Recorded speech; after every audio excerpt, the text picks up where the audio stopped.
Earlier this morning, Rob Jobson's backyard was layered with fallen debris from a maple tree just a few feet away from his house. It's the first snowstorm aftermath he's had to clean up since moving back to eastern Washington.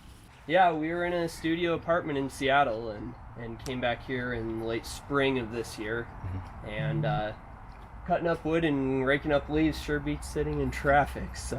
Him and his wife worked during the week, so Sunday was the best day for them to tag team the mess and get everything out to the streets. The tree did give them a few problems, though. It knocked out power for a couple of days, and there's still branches on top of their neighbor's house. All right, so this family was gracious enough to let me come out here, bother them on their Sunday afternoon, and help them take some of their debris out to the side of the road. The fallen tree isn't all bad, though, because it's an opportunity to stack up on firewood, and Rob is taking advantage of the resources. Yeah, we have some firewood now for car camping this fall and spring, and that'll be nice.